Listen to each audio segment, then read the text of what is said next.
사도행전 2장 1절입니다. 1절부터 13절까지 제가 먼저 읽겠습니다. 오순절 날이 이미 이름에 그들이 다 같이 한 곳에 모였더니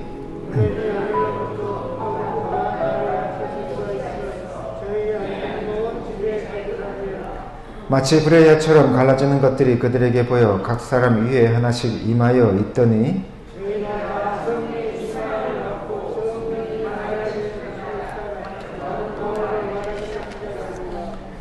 그때 경건한 유대인들이 천하 각국으로부터 와서 예루살렘에 머물러 있더니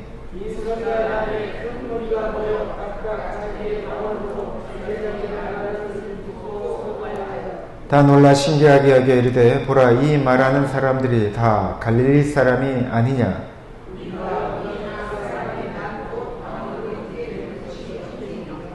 우리는 바데인과 메데인과 엘람인과 또 메소포타미아 유대와 갑바도기아 본도와 아시아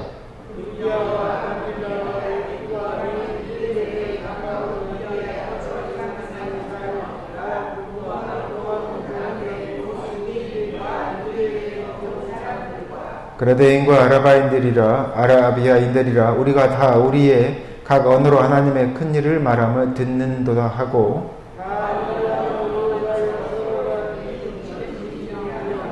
함께 읽겠습니다. 또 어떤 이들은 조롱하여 이르되 그들이 새 술에 취하였다 하더라. 아멘. 네, 시간 앞뒤 좌우에 계신 분 인사하도록 하겠습니다. 주님의 이름으로 사랑하고 축복합니다 하고 인사하시겠습니다.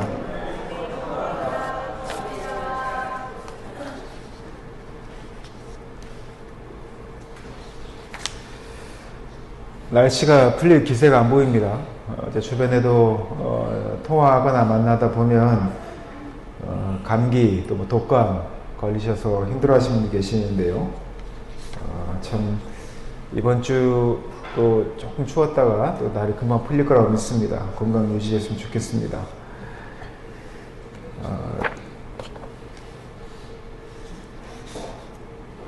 사람이라는 단어를 제가 사전에 찾아봤더니 사람, 인간 무슨 뜻인지 다 아시죠? 그러나 사람이라고 할 때 이 사람은 우리가 보통 말하는 동물, 또 식물, 뭐 조류 이런 여러 가지들과 구분해서 정확한 어떤 뜻인지 압니다. 그래도 사전에 찾아보니까 이렇게 되어 있습니다. 일단은 직립보행을 한다. 기어다니지 않고 두 발로 서서 걷는다는 거죠. 직립보행을 하고 그리고 언어와 도구를 사용을 한다. 각종 언어들이 있고 또한 어떤 일을 하기 위해서 손만 사용하지 않고 여러 가지 도구를 사용을 하죠. 우리가 뭐 사냥을 할 때 뭐 아주 원시 시절부터 보면 창이나 활을 만들거나 또 불을 피우거나 또 집을 짓거나 여러 가지 통해서 도구를 사용하는 인간들을 보게 됩니다. 더 나아가서 여기서만 그치는 것이 아니라 문화라는 것을 공유한다고 이야기를 합니다.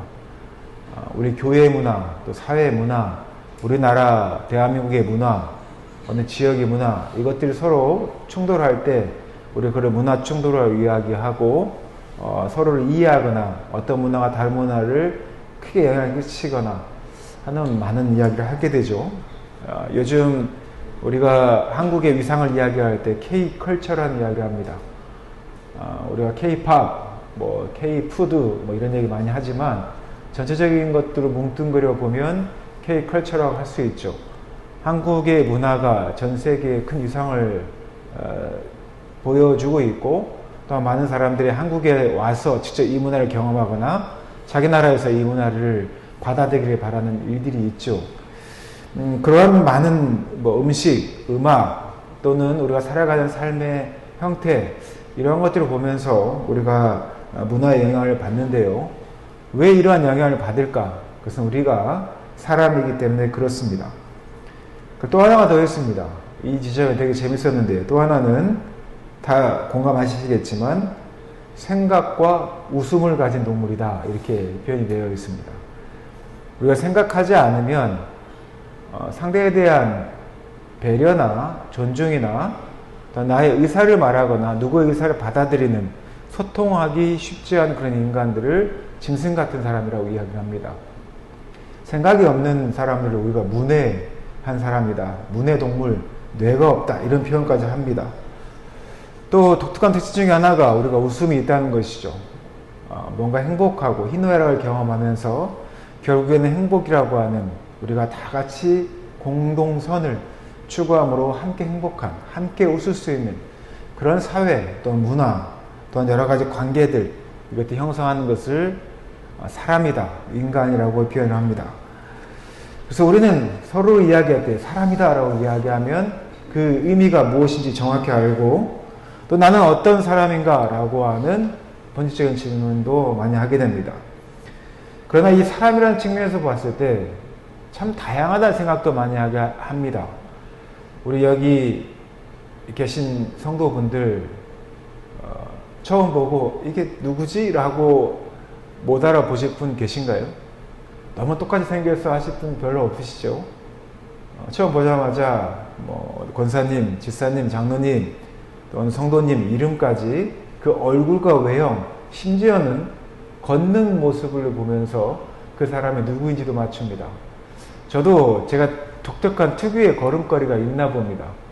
어떤 분이 저를 보더니 멀리서 보고 진 목사님인 줄 알았습니다 이렇게 얘기를 하더라고요.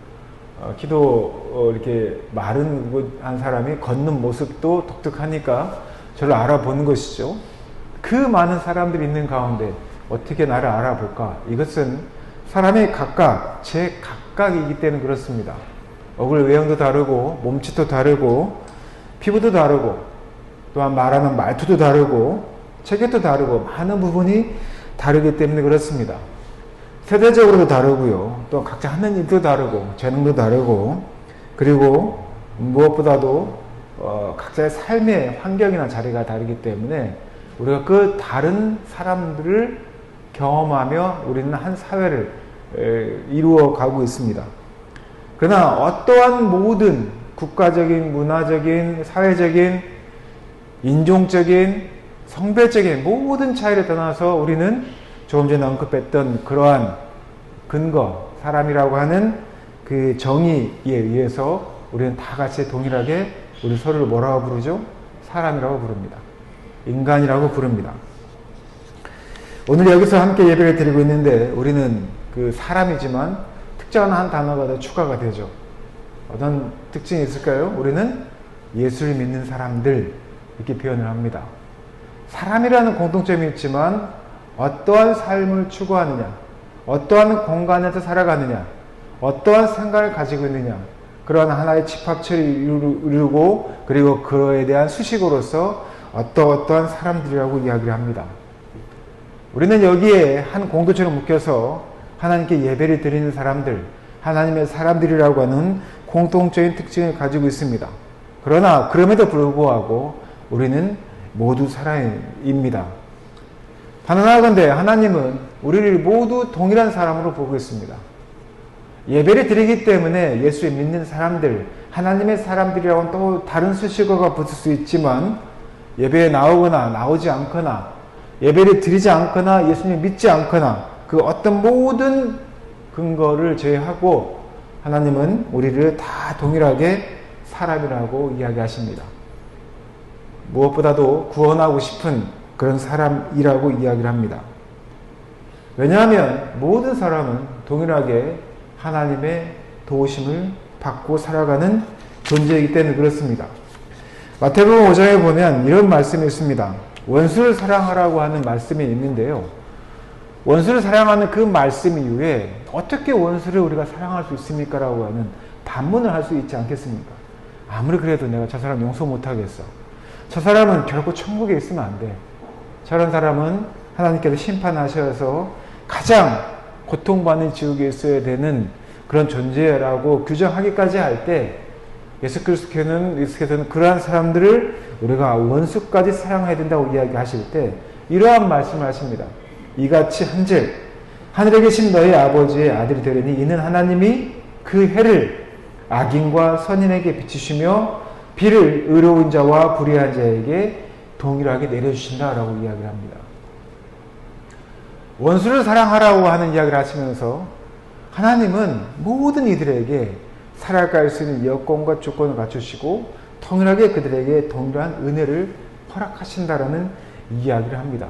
그리고 나서 왜 원수를 사랑해야 하는가 하면 너가 사랑할 수 있는 사람들만 사랑한다면 그들과 너가 무슨 차이가 있느냐라고 이야기를 하시는 것이죠. 즉 예수 믿는 사람들, 그리스도인들이 무슨 차이가 있어야 하는지를 분명히 이야기합니다. 하나님은 그 누구도 가리지 않고 모두를 사람으로 동일하게 동등하게 대하고 있다는 것이죠. 그래서 우리에게 중요한 것은 우리가 어떻게 사느냐, 어떠한 존재로 살아가느냐가 매우 중요하다는 것을 우리는 너무나 잘 알고 있습니다. 인간이기에 우리는 하나님 앞에 섰을 때, 또한 거대한 자연 앞에 섰을 때 우리가 너무나 초라한 존재라는 것을 알게 됩니다. 코로나 3년, 또 요즘 최근에 우리를 힘들게 하는 독감 또는 감기, 이 작은 균 하나에도 누누이 말씀드립니다만 아무런 힘도 발휘하지 못하고 약을 먹어도 쉽게 낫지 못하는, 그리고 육체의 연약함을 나이가 들수록 경험하는 우리의 현실을 보면서 우리가 얼마나 연약한 존재인지 우리는 너무나 잘 깨달아 살아가고 있습니다. 우리가 예측 가능한 안전한 조건에서 살려고 너무나 노력을 많이 하죠. 좋은 차를 타려고 하고 좋은 집에 살려고 하고 안전한 대책들을 많이 강구하려고 하지만 그럼에도 불구하고 우리의 삶의 현장에서는 우리가 예측할 수 없는 그러한 일들이, 불우한 일들이 우리 사이에서 너무나 많이 벌어지는 것을 보게 됩니다. 그렇게 보면 우리 생명이라고 하는 것이 아주 중요하고 소중함에도 불구하고 굉장히 가볍다라는 것을 알 수 있습니다.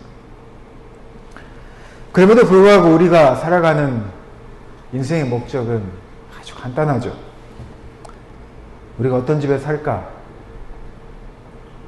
얼마나 많이 벌어야 우리가 행복할까? 어떤 학교를 다녀야 되는 게 사람들 앞에 체면이 설까? 여러 가지 이런 평가 기준을 가지고 우리는 사람들을 평가하고 가르치고 차별하고 또 그렇게 살라라고 우리는 종용하기도 합니다. 그러나 우리는 그냥 다 사람입니다. 아무리 돈이 많아도 죽게 되어 있고요. 그리고 아무리 우리가 건강해도 결국은 죽게 되어 있습니다. 갑자기 허무주의에 빠지는 것 같아서 여러분들이 너무 심각하게 만드는 것 같은데 그렇지 않습니다. 그냥 우리는 다 사람이라는 현실적인 이야기를 하는 겁니다. 죽으면 한 줌 재가 됩니다. 땅에 묻으면 그냥 흙이 되는 게 우리 인생입니다. 우리들 중에 그런 예외가 있다고 생각하는 분 계십니까? 물론 그렇게 생각하시는 분이 계시다면 그분은 우리가 딱 두 단어로 이야기를 하죠. 이단이라고 이야기를 합니다. 지금도 여전히 신천지에서는 이만희가 죽지 않고 살 거라고 이야기를 합니다. 그러나 그 어느 교주도 죽지 않고 산 적이 없고요. 결국에는 한 줌의 채가 되고 그리고 흙으로 돌아가는 것이 우리의 인생입니다. 그래서 우리가 고민하는 게 어떤 사람이 되어야 할지 항상 고민하고 또한 선택을 하게 되죠. 그냥 육신의 욕망을 쫓아서 그러한 삶만 살다가 죽을 것인지 아니면 신의 성품에 참여하는 그러한 존재로 살아갈 것인지 그것이 바로 우리가 결정하고 선택해야 될 가장 중요한 어떤 사람이 되어야 할 것인가 라고 하는 질문에 대한 답입니다. 숨이 끊어지면 우리가 그냥 아무런 존재감 없이 그냥 그렇게 끝나는 인생이 될 것인지 아니면 우리가 믿는 것처럼 영원한 세계에서 하나님 나라의 하나님의 자녀로서 살아가는 그런 존재가 될 것인지 우리는 끊임없이 고민하고 질문하고 선택하고 답을 살아갑니다. 원래 인간은 하나님과 함께하는 영원한 존재였다고 성경은 이야기하고 있습니다. 그러나 스스로 그것을 거부를 했죠. 내가 신과 같이 될 수 있다. 그리고 나는 내 욕망을 스스로 추구하며 살 수 있다라고 하는 그 자신감이 하나님과 함께하는 영원한 존재로서의 삶을 거부하고 그리고 그 거부가 우리로 하여금 더 자유롭고 또한 우리를 독립적으로 살게 할 거라고 생각했으나 결국에는 우리를 욕망의 노예가 되게 했고요. 그리고 제한된 삶을 살아가는 그런 존재로 떨어지게 되었습니다. 그 결과는 너무나 잘 아시죠? 우리가 하나님과의 관계가 단절된 걸 압니다. 그리고 더 이상 희망 없는 삶을 살아갈 때 사탄이 우리를 더 욕망의 세계로 우리를 끌어가고 있습니다. 그리고 우리의 영적인 부분을 장악하고 그렇게 살아가게 하였음을 우리는 이미 알고 있고 또한 그렇게 우리가 살지 않아야 된다라고 우리 그리스도인들은 고백하고 살아가고 있습니다. 성도들에게 한 가지 여쭤보고 싶고 있습니다. 구원이 뭘까요? 우리가 보편적으로 구원 이렇게 얘기하면 죽을 수밖에 없는 인간 예수 그리스도로 인하여서 하나님의 자녀가 되고 하나님 나라의 삶을 살아가는 사람 이렇게 표현을 합니다. 이게 성경에서 신앙적인 문담에서 우리가 보통 말하는 가장 이상적인 대답입니다. 여러분도 그러한 신앙 고백을 통해서 내가 구원받은 존재, 구원받은 인간이라고 하는 이런 확신 가운데 오늘도 살아가고 있고 그런 확신이 있기 때문에 우리가 말씀을 깊이 듣고 적용하고 해석하고 들으면서 우리가 어떠한 그리스도인을 살아갈지에 대한 그런 고민들을 하고 선택을 하고 살아갑니다. 그러나 구원이라고 하는 것이 사실은 더 정확히 이야기하면 우리 사람이 진짜 사람다워지는 것이 구원입니다. 물론 우리가 생각하는 그런 인간, 또 구원, 그걸 사람으로 보시면 안 되죠. 조금 전에 말씀드린 것처럼 원래 우리 인간은요, 우리 사람은 하나님과 영적인 관계를 추구하며 살아가는 그런 근원적인 인간이 있었습니다. 그러나 우리 인간이 스스로 거부하면서 타락한 인간으로 살아가게 된 것이죠. 다시 말하면 우리가 구원이라고 하는 것은 우리가 최초의 하나님과 영적인 관계를 유지하였던 그런 인간, 다시 말하면 원래의 인간으로 되돌아가는 것입니다. 우리가 이것을 다르게 표현하면 진짜로 인간다워지는 것이죠. 어떤 분들은요, 우리가 구원을 얻는 것이 우리가 신이 되는 거라고 생각합니다. 얼마나 많은 사람들이 내가 신과 같이 되기를 원해서 잘못된 말씀의 적용과 말씀의 권위와 또 스스로 교주가 되어져서 잘못된 신앙생활을 하는 분들이 얼마나 많습니까? 예를 한번 들어봅시다. 제가 가끔 드리는 말씀이 있지만 제가 신의 은사가 있다고 칩시다. 그래서 우리 성도분들이 아프셔요. 우리 최복순 권사님께서 기도 제목을 무릎 관절 좀 낫게 해달라고 기도 제목을 주셨던데 최복순 집사님 딱 오셔서 무릎 관절에 제가 손을 딱 대고 기도를 했는데 무릎 관절이 그냥 20대 청년처럼 막 뛰어도 아무 상관이 없을 만큼 관절이 좋아지는데 얼마나 좋겠습니까? 제가 그런 능력이 있다고 칩시다. 저도 그런 능력이 있었으면 좋겠습니다. 그러면 제 위상이 엄청 높아지겠죠. 최보수 권사님 뿐이겠습니까? 모든 관절에 문제가 있는 분들 다 저한테 오실 거예요. 그럼 제가 기도를 해서 몸에 뼈가 막 힘이 생기고 근육이 근력이 엄청 좋아지고 이렇게 했다고 칩시다. 그런데 만약에 그러한 능력을 인간인 저의 능력으로 내가 인간인 진일교 목사가 신의 능력으로 업그레이드 돼서 어떠한 사람들을 변화시키고 또한 그 사람들의 삶을 책임지고 할 수 있다라고 규정하는 그 순간 저는 뭐가 되는 것이죠? 제가 신이 되는 것이죠. 저는 더 이상 이제 인간이 아닌 것이 되는 겁니다. 그러면 저는 신적인 권위를 가지고 사람들에게 말을 하고 행동을 알고 그리고 사람들은 저를 인간이 아닌 신으로 보게 될 거라는 것이죠. 어떤 분들은 육체의 건강을 얻어서 육체의 구원을 얻을 수 있습니다. 그러나 정작 저는 제가 스스로 신이 되면서 또한 신적인 존재로 오해하기 시작하면서 저는 구원받지 못하는 인간이 되는 것이죠. 즉 모세의 자리에 신의 자리에 내가 서러가는 교만함이 생기는 겁니다. 제가 말씀드렸습니다. 인간이 원래 하나님과 영적인 관계를 유지하던 사람들이었는데 그 존재가 왜 타락하였는가? 그것은 하나님과 영적 관계를 거부하고 자기 스스로 무엇이 신이 되려고 했을 때 내가 신과 같은 존재가 되려고 했을 때 원래 인간의 인간다움이 사라지게 돼버린 겁니다. 그리고 결국에는 타락한 인간이 돼버린 것이죠. 그리고 결국엔 육신의 소욕을 따라서 성령의 소욕이 아닌 인간의 욕망에 따라서 사는 그런 존재가 돼버린 것이 현재의 인간의 모습입니다. 원래 인간의 모습은 그렇지 않았죠. 하나님께서 신을 창조하셨을 때 창세기 1, 2장에 보면 인간을 창조하시고 나서 그 어떤 창조물보다도 가장 좋아하셨던 것, 이 표현이 심히 보기 좋았다라고 표현하고 있습니다. 세상의 그 어떠한 창조물보다도 하나님께서 가장 기뻐하시고 또한 좋아하셨던 그러한 창조물, 그 존재가 인간이었습니다. 바로 그 상태로 돌아가는 것, 그것이 인간다워지는 것이고요. 그리고 그것이 인간이 이루어야 될 구원의 종착점인 것입니다. 그 상태로 돌아가는 것입니다. 다시 말하면 하나님의 탄성과 하나님의 감탄을 다시 자아내는 존재, 그러한 존재로 우리가 다시 거듭나는 것, 새로 지어지는 것, 그것이 바로 우리가 이루어야 될 구원이고 새 창조라는 것입니다. 참 아이러니하죠. 그래서 우리는 이렇게 표현하기도 합니다. 인간이 인간이면서 동시에 인간으로 머물지 않게 하는 것. 이것이 바로 성령의 능력이라고 이야기합니다. 우리 스스로는 그것을 이룰 수 없게 됐다는 것이죠.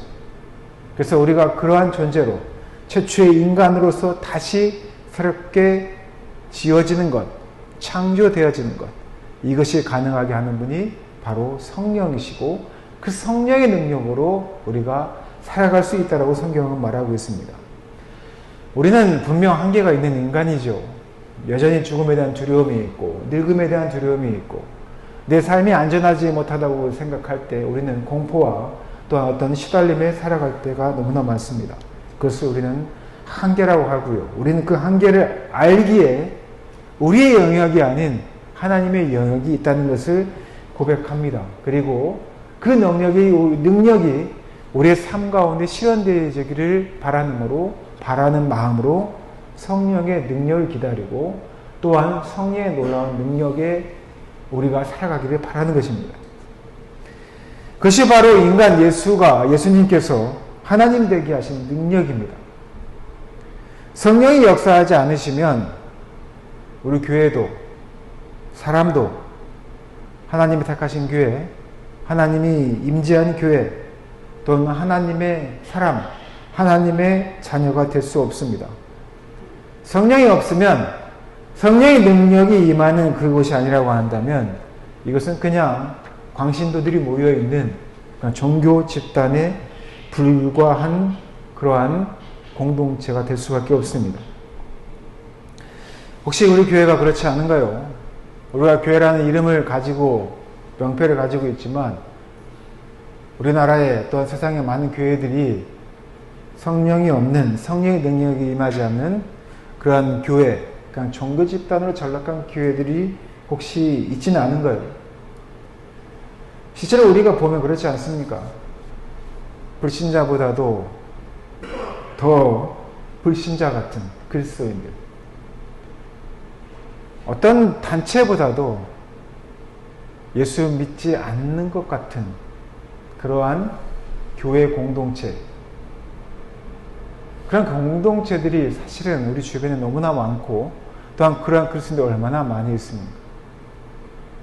복음이 훼손되거나 복음 본질이 잘못되어진 것이 아니라 그 복음을 듣고 성령의 능력대로 역사대로 살아가야 될 그리스도인들이 그렇게 살아가지 않으므로 잘못 보여지는 그리스도, 왜곡되어진 복음을 우리가 이 세상에 드러내면서 불신자보다도 불신자다운 그리스도인, 세상의 어느 단체보다도 더 악한 종교단체로 교회가 전락하게 되지는 않았는지 우리가 볼 필요가 있다는 겁니다.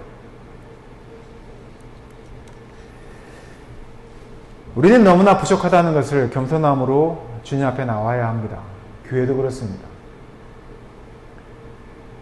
우리로 하여금 우리의 한계를 경험하게 하시고 또한 준비하게 하시고 그 가운데 성령님께서 함께 하셔서 우리가 욕망을 쫓아 살아가는 인간이 아닌 하나님의 사람이 되게 하는 것, 그것이 예수님께서 우리들에게 가지고 계신 그런 계획이었습니다.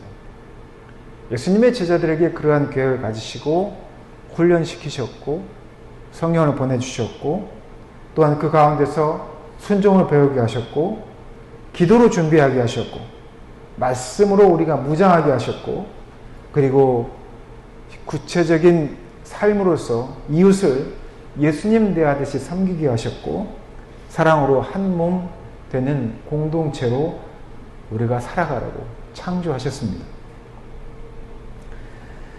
제자들이 예수님의 이 계획을 들었습니다. 40일 동안 예수님께서 제자들을 도제식으로 훈련시키시고 기도하게 하시고 성령을 기다리라고 말씀하셨습니다. 그리고 제자들은 이 계획을 듣고 마가 다락방에 모이게 되죠. 그리고 120명의 사람들이 그 마가의 다락방에 모여서 함께 기도하며 성령을 기다렸습니다. 오늘 읽은 사도행 2장 1절에 보면 오순절 날이 이미 이름에 그들이 다 같이 한 곳에 모였다라고 이야기합니다. 사실 그들이 언제까지 기도해야 할지 몰랐지만, 그러나 그들이 성령을 기다려야 한다는 것을 알고 있었습니다. 하나님께서 임재하셨던 성전을 오르락 내리락 하면서 그곳에서 예배하면서 제자들은 성령이 임하시기를 기다렸습니다. 성전에 모여서 함께 말씀을 깊이 묵상하고 한 마음으로 힘써 기도하고 성령을 기다렸습니다. 그리고 마침내 말씀과 기도로 충만해진, 예열되어진 120명의 제자들이 마가의 다락방에 모여서 함께 기도할 때 그곳에 성령이 임하십니다. 그것은 그냥 임하신 것이 아니라 예수께서 계획하시고 약속하신 대로 그들이 함께 말씀을 묵상하고 함께 기도하여 예열되어졌을 때 그곳에 성령께서 임하셨다라고 오늘 성경은 기록하고 있습니다. 성령이 임하셨던 그때를 오순절이라고 이야기를 합니다. 제가 오순절에 대해서 오래전에 설명을 드린 적이 있었는데요. 유대인에게는 세 가지 절기가 있다고 말씀드렸습니다. 아주 중요한 절기가 세 가지가 있습니다. 자, 다시 한번 우리가 성경을 공부한다고 생각하시고 간단하게 언급해 드릴 테니까 잠시 기억을 해보시기 바랍니다. 외우지 않으셔도 좋습니다. 그래야지 목사가 할 일이 생기죠.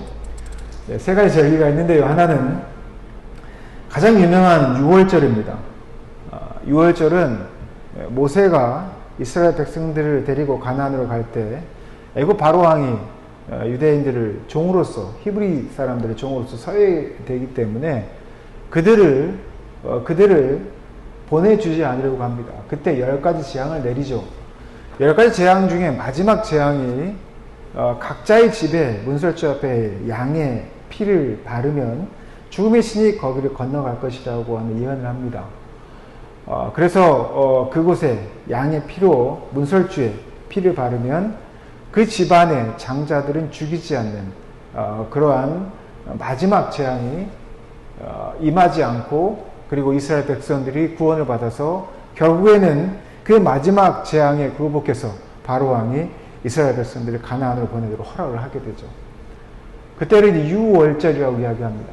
양의 피가 자신의 문설주 죽음이 넘어갔다라는 그런 표현입니다. 그 날을 기념하면서 10가지 재앙 중에 자기들 구원받은 그날을 기념하는 날이 유월절입니다. 또 하나는 초막절입니다. 초막절, 장막절이라고 이야기하는데요. 그들이 출애굽은 했지만 가나안에 가는 여정이 40년이라고 하는 긴 시간을 소비를 하게 됩니다. 그 긴 시간 동안 그들이 집을 짓고 산 것이 아니라 초막, 즉 장막을 짓고 살고 그곳에서 삶들을 영위했기 때문에 그 날들, 즉 연단 받았던 그 40년의 기간을 우리가 기억하면서 기념하면서 지나는 날이 초막절, 장막절입니다. 실제로 초막절, 장막절이 되면 그들이 우리가 야영, 요즘 캠핑 많이 가잖아요. 그런 것처럼 가족들이 실제로 가서 야영을 하고요. 천막을 치고 살아가면서 그 당시 먹었던 음식들을 재현하면서 그 날을 경험하는 날들이 있습니다. 그 날이 초막절, 장막절입니다. 이 두 가지 다 굉장히 큰 의미가 있죠. 6월절은 자신들이 구원받은 날, 하나님 구원받은 날, 장막절은 초막절은 자신들이 연단받은 날, 이 날을 기념을 합니다. 또 하나는 오순절인데요. 오순절은 6월절 시작되는 에서 보리추수를 끝내는 그 절기를 오순절을 이야기합니다. 우리가 그 날을 다른 말로 하면 저희 교회에서는 지금 합해서 드리고 있는데 그 날을 맥추절이라고 이야기합니다. 우리가 오랜 전통 가운데 맥추절을 보냈었죠. 그리고 맥추절이 지나고 나면 추수감사절을 보냈는데요. 이 맥추절은 어떠한 날이냐면 말씀드린 것처럼 6월절에서 시작된 보리추수를 끝내는 그 절기가 바로 맥추절입니다. 또 오순절과 날이 겹칩니다. 이 날을 우리가 또 밀추수를 시작하는 날이라고도 하고요. 또 초실절, 첫 열매를 하나님께 드리는 날이다 라고 해서 초실절이라고도 합니다. 오순절인데 맥추절을 부르고 그리고 초실절에도 부릅니다. 그리고 칠칠절이라고도 부르는데요. 칠칠절이라고 하는 이유는 6월절부터 시작해서 7번의 안식일이 지나면 77이 49일이죠. 49일이 지나면 그 다음날 오순절이라는 말은 순이 5번 돈 거예요. 52일이라는 뜻입니다. 그래서 77절이라고 부르기도 합니다. 그리고 중간기 유대인들, 즉 이스라엘 멸망하고 나서 예수님 당시까지 그 암흑기가 있습니다. 그 중간기가 있습니다. 약 한 300~400년 되는데요. 그 시기의 사람들은 그 오순절의 날짜를 모세가 하나님으로부터 시내산에서 출애굽하고 파고 나서 50일쯤 되었을 때 그 시내산에서 10계명을 받은 그 날이 바로 오순절이다. 이렇게 규정하는 사람도 있습니다. 오순절이라는 말이 방금 말씀드린 것처럼 6월절이나 초막절에 비해서 매우 다양한 해석들이 있지 않습니까? 그런데 여기서 보여지는 가장 중요한 것은 그 당시의 사람들은 7일이라는 숫자 또는 7이 7번이 반복되는 그 날들 그리고 50일째 되는 그 날에 아주 큰 의미를 부여를 했습니다. 그래서 예수님의 제자들에게도 오순절, 즉 50일이 되는 그 날에 성령이 임한 것은 숫자적으로 그 당시의 사람들에게 아주 큰 의미를 가지고 있었다는 것이죠. 바로 그 오순절에 가장 첫 수확인 예수님께서 이 세상에 오셔서 공생의 기간 동안에 사역을 하시고 제자들이 40일 동안 훈련시키고 난 후에 그리고 하늘로 올라가시고 난 후 그들에게 성령의 처음 열매인 성도들을 수확해서 하나님 앞에 온전히 드린 하나님께 온전히 영적 산제사로 드린 바로 그 첫날에 성령의 강한 인도하심을 받았다는 겁니다. 과거에 구약에서 오순절, 칠칠절, 초실절 이런 여러 가지의 의미를 담아서 오순절 날에 성령께서 초대교회의 첫 열매, 그 열매를 통하여서 더는 육에 속하지 않고 하나님께 속한 것, 하나님 나라에 속한 것, 하늘에 속한 신령한 복과 하늘의 지혜를 따라 살아가는 하나님의 백성이 태어난 날, 바로 그 날을 기념하여 성령께서 강하게 임하셨다라고 오늘 성경은 표현하고 있는 겁니다. 왜 오순절일까? 라고 할 때 우리는 그렇게 해석하게 되는 것이죠. 그래서 우리들에게 가장 중요한 성령이 우리에게 임하시는 가장 중요한 조건 중에 하나는 그리스도인들이 하나님 앞에 성령의 사람인 성도들이 그 자신이 하나님께 거룩한 산 제물로 바쳐져야 한다는 것입니다. 성령을 통해서 하나님의 뜻을 분별하고 악한 영이 더 이상 우리를 지배하지 못하도록 결신하는 그날, 바로 그날 성령이 우리에게 임하신다는 겁니다. 악한 영이 우리를 지배하지 않고 하나님의 다스림을 따라 살아가려고 하는 사람들이 모인 곳, 바로 그곳이 교회이고 그러한 곳에 성령이 임하신다는 겁니다. 하나님의 뜻을 잘 분별하고 하나님의 말씀을 선포하고 실현되게 하는 그 공동체에 성령이 놀라운 능력으로 우리에게 임하시게 되고 또한 우리와 함께 하신다는 겁니다. 그러한 성령이 바람처럼 또한 불의 혀처럼 우리에게 임한다는 겁니다. 오늘 말씀을 다시 한번 읽어보도록 하겠습니다. 사도행전 2장 1절부터 3절까지 말씀입니다.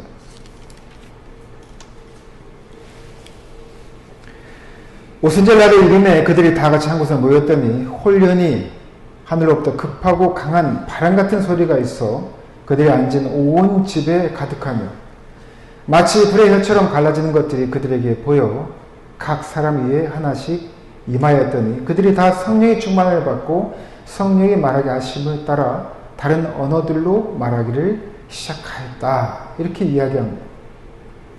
고래의 하늘로부터 급하고 강한 바람 같은 소리가 있어 그들이 앉은 온 집에 가득하였다. 성령이 임하시는 것들은 추상적인 것이 아니라는 겁니다. 구체적이고 시적인 사건으로 우리 가운데 임한다는 표현입니다. 내 가치가, 또 내 생각이, 내 이념이 성경에 맞게 형성되어졌다라고 해서 그것이 우리가 성령의 사람으로만 거듭나졌다라고 규정할 수 없다는 겁니다. 구체적으로 우리의 삶 가운데 마귀의 역사가 임하지 않도록 바람의 소리로 그리고 하늘로부터 급하고 강한 바람 같은 소리가 그들 앉은 온 집에 가득한 것처럼 우리의 삶을 꽉꽉 채우는 그런 놀라운 역사가 성령의 역사로 우리 가운데 이루어져야 된다는 것이죠. 우리가 가끔 착각하는 게 있습니다. 우리가 내가 이 정도만 하면 되지. 이 정도는 어때? 다 그렇게 살아가는데 이렇게 표현한 살아가는 경우도 있습니다. 이 정도 죄는 괜찮겠지. 이 정도는 하나님께서도 이해해 주시겠지라고 생각하는 경우도 있습니다. 그러나 성령의 바람은 그렇게 불지 않는다는 거예요. 온 집안에 가득하였다. 이 말은요, 우리의 삶의 모든 정황에 가득하게 임한다는 것입니다. 나의 생각과 사고와 나의 행동과 나의 삶의 실천이 성령으로 인하여서 가득 찬 그 상태, 이것들은요 누가 보아도 그 소리와 또한 시각과 청각이 보일 만큼 성령의 사람으로서 보인다는 것이죠.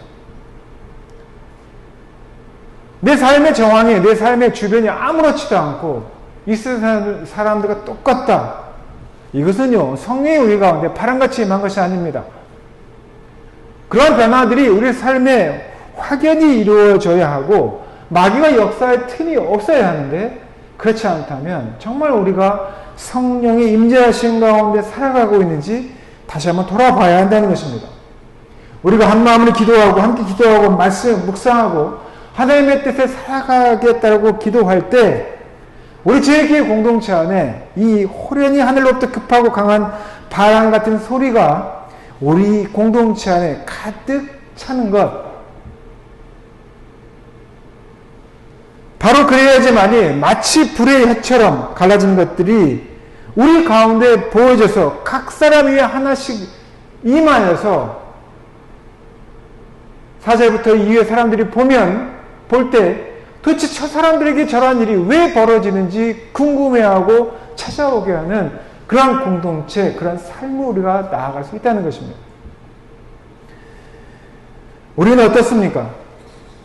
여러분들 삶은 성령으로 가득 찬 성전에 하나님께서 임재하실 때 구름으로 가득 찼던 것처럼 성령이 임재하실 때 이 제일교회 공동체가 여러분들의 삶의 현장이 강한 바람 소리로 또한 성령의 놀라운 역사로 가득 채워진 그런 삶을 살아가고 있는지 한번 여러분들의 삶의 자리를 돌아보시기 바랍니다. 또한 제일교회 공동체는 어떻습니까? 그러한 현장에 마치 불의 혀처럼 갈라지는 것들이 우리들에게 보일 것이고 각 사람에게 나타날 것입니다. 우리는 너무나 어둡고 캄캄한 시대를 살아가고 있습니다. 그러한 캄캄한 시대에 그리스도인들이, 교회가 불길이 타고 환하게 비추어지는 그런 시대를 만들어야 되지 않겠습니까? 우리는 캄캄한 것과 어두운 것만 생각합니다. 사실 그렇기도 하죠. 우리의 관계가 단절이 되면 우리는 절망하고 낭망하게 됩니다. 어두움밖에 보이지 않습니다. 이 관계가 회복이 될까? 심지어는 원수 같은 사람과 내가 함께 살아갈 때, 함께 직장 생활할 때, 내가 그 사람을 만나야 될 때 우리는 캄캄함과 어두움만 생각하게 됩니다. 우리 가운데 어떻게 이런 성령의 불이 일어날 만한, 그럴 만한 힘이 있겠어라고 우리를 생각하게 됩니다. 제일교회 공동체처럼 이 연약하고 작은 공동체가 이 세상을 향하여서 어떻게 불과 같은 존재로 살아갈 수 있을까? 이 세상에 어떻게 희망을 제시할 수 있을까? 어떻게 이 캄캄한 이 세상을 밝히는 그런 공동체가 존재가 될 수 있을까라고 하는 그러한 반문을 할 수 있습니다. 그러나 성령이 역사하시는 교회는요, 이 세상에, 이 시대의 어두움, 캄캄함을 핑계 삼지 않습니다. 다만 우리가 애통해야 될 것은 우리의 믿음 없음입니다. 성령이 우리와 함께 하신다면 이 세상이, 이 캄캄한 세상, 이 어두운 세상이 밝혀지지 않을 이유가 없다라는 그런 믿음 없음, 그 믿음 없음을 우리는 애통해야 된다는 것입니다. 말씀을 맺겠습니다. 사랑하는 제교 성도 여러분, 초대교회와 지금의 한국교회와 어느 교회가 더 암울하고 더 어둡고 캄캄한 시대였습니다. 간단하게 생각해 보십시오. 2000년 전의 초대교회와 지금 시대를 살아가는 한국교회, 어느 교회가, 어느 시대가, 어느 상황이 더 어둡고 캄캄했겠습니까? 초대교회는요, 메시아를 죽인 시대입니다. 그럼에도요, 그러한 시대에도 이 세상은 교회를 막지 못했습니다. 그 시대의 교회는 하나님의 성령의 역사가 가득 채워진 그 현장을 세상 사람들에게 보여주었고요. 그리고 어둡고 캄캄한 그 시대에 불로서, 불꽃처럼 환하게 밝혀주는 그러한 역할을 감당했던 것이 초대교회이고 또한 초대교회 성도들입니다. 왜 그랬을까요? 왜 그게 가능했을까요? 자신들이 거룩한 영적 산재물로 드렸고 또한 하나님께서는 그들을 번제로 받으셨기 때문입니다. 번제라는 것은 자신의 삶을 통째로 태우는 겁니다. 어떤 것 여지도 없는 자신을 통째로 하나님께 드려서 태우는 것이 번제입니다. 예수님께서 그렇게 하셨죠. 이 세상에 오셔서 완전히 자신을 죽게 하셨고 또 우리로 하여금 우리의 자아를 십자가에 못 박게 하시는 그 길을 보여주심으로 우리를 주님의 것으로 또한 주님의 향기로 만드신 것이 바로 주님께서 우리에게 하신 일이고 우리가 해야 될 일입니다. 사랑하는 제일교회 성도 여러분, 성령이 우리를 완전히 태우도록 우리의 자신을 하나님께 드리시고 기도로 하나님께 온전히 힘쓰시며 말씀으로 무장하시기 바랍니다. 그 가운데 하나씩 우리의 삶 가운데 성령의 충만함으로 채워가시길 바랍니다. 성령의 바람이 우리를 앞건하여서 가득 채우고 불의 여처럼 우리에게 오셔서 우리를 제물로 드리게 하셔서 우리를 완전히 불태울 때 우리가 성령의 충만함을 경험하고 이 세상을 향해서 하나님께서 우리에게 주신 그 사랑과 구원의 계획을 드러내며 나타낼 수밖에 없는 그런 존재로 살아가시기 바랍니다. 그런 존재로 살아가면 우리 사랑하는 제일교회 성도들, 우리 제일교회 공동체 이 세상에 함부로 하지 못합니다. 아니, 우리를 두려워합니다. 하나님과의 깨어진 관계가 회복되어질 때, 그 현장이 발견되어질 때, 회복된 관계로 우리가 살아갈 때, 또한 그러한 삶들을 살아가려고 우리가 결단할 때, 내 자신의 이기심이나 자만심이나 내 자신이 갖고 있는 욕망을 쫓아서 하나님과 영적인 관계를 깨워버렸던 그런 타락한 인간이 아닌 우리의 구원을 이루는 최초의 인간으로 다시 회복되어질 때 우리는 하나님 나라가 어떠한 것인지 우리는 발견할 수 있고 하나님 나라의 모습을 이 세상에 보여줄 수 있다라고 하는 그 사실을 알므로 성령 충만함을 드러내며 또한 살아가는 제일교회 성도 공동체 되시기를 예수님의 이름으로 축원하고 부탁드립니다. 함께 기도하겠습니다.